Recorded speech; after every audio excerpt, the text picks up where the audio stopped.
गोविंदपुर की जमीन पर न्याय सरकार को करनी है। ऐसे ऐसे नेता देश में आ गए जो हमेशा बैक दरवाजे से देश के संविधान लोकतंत्र के लिए खतरा रहते हैं। समझी पाने के लिए सियासत के लिए यात्रा होती है हमेशा। कुर्सी पाने के लिए सियासत के लिए यात्रा होती है हमेशा। बिहार में यात्रा सत्ता की, कुर्सी पाने की, सियासत की यात्रा होती है। कोई भी ऐसा नेता जो यह नहीं कह सकता हो कि उन्होंने कभी लाठी खाया हो, कभी संघर्ष किया हो, किसी गरीब की मदद की हो, चुनावी साल के पहले उनका कोई बिहार के संदर्भ में कोई मतलब हो ना, ऐसे ऐसे नेता देश में आ गए जो हमेशा बैक दरवाजे से देश के संविधान लोकतंत्र के लिए खतरा रहते हैं, समाज के लिए खतरा रहते हैं। और उनकी यात्रा होती है सिर्फ सत्ता, सियासत, कुर्सी के लिए। उनकी यात्रा गरीबों के लिए नहीं होती, किसानों के लिए नहीं होती। तो बिहार में जो लोग, चाहे सत्ता वाले लोग हों, चाहे विपक्ष हो, चाहे कोई और हो, उनकी यात्रा जो है बिल्कुल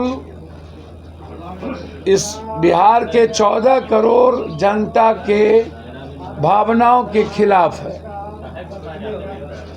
उसकी आज़ादी के खिलाफ है, लोकतंत्र, बिहार की संवैधानिक और लोकतांत्रिक मूल्यों के खिलाफ है। उनकी, इन लोगों की यात्रा सिर्फ सत्ता के लिए केंद्रित है।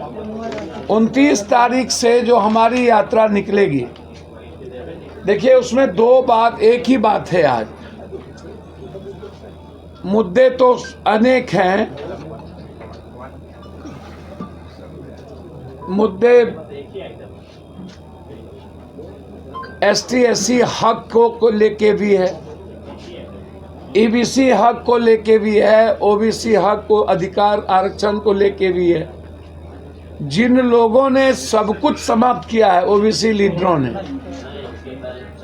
चाहे जाति जनगणना का मामला हो, इन अधिकारों को लेकर के। लेकिन मेरा जो सबसे बड़ा मुद्दा आज है, उसी में सब कुछ है। मैं इस देश में चाहता हूं कि कोई भी देश के लोग उठे तो मंदिर में शिव का, कृष्ण का, राम की स्तुति सुने, गुरुद्वारे से गुरबानी सुने, चर्च से जीसस की वो प्रेयर प्रार्थना सुने, लेकिन मस्जिद से भी अजान सुने। लगातार आम आदमी की आज़ादी पर हमला से होते होते जिस तरीके से लगातार इस हिंदुस्तान में 20 सालों के अंदर, 10 सालों के अंदर मुसलमान खाएगा, मदरसा में क्या पढ़ेगा, दलित की पढ़ाई होगी कि नहीं, जो पढ़ेंगे वो इनसे पूछेंगे मदरसा की पढ़ाई में क्या होगी, जिएंगे कैसे, खाएंगे क्या, घर बनाएंगे तो इनसे पूछेंगे। हम हिंदू, आप डिफाइन करते हैं। गोविंदपुर की ज़मीन पर न्याय सरकार को करनी है। ज़मीन किसी का भी हो, उस पर कोई नहीं चिपका सकता है, चाहे वक्फ भी हो, चाहे किसी का निजी हो। हम उसके विरोध हैं। नेताजी, एक सवाल है कि वक्फ बोर्ड का एक और नियम है कि उसके खिलाफ आप हाईकोर्ट भी नहीं जा सकते हैं अगर वो आपको जो है कर देता है कि ये वक्फ करना जमीन आपकी आ रही है।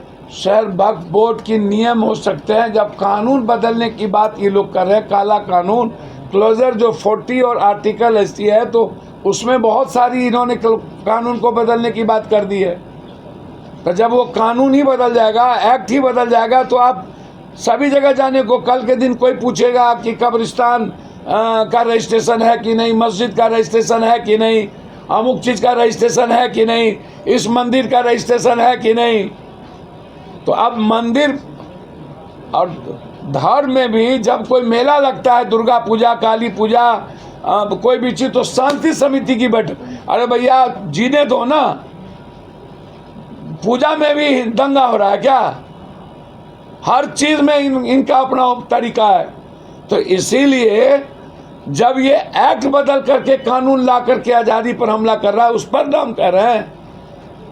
इसीलिए 29 तारीख से यात्रा अररिया से शुरू कर रहे हैं और पटना आएंगे।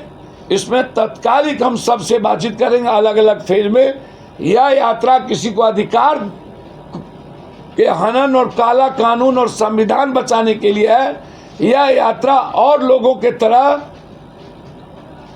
जनता को धूल झोंकने और सियासत के लिए नहीं। नेता प्रतिपक्ष तेजस्वी चलिए भैया।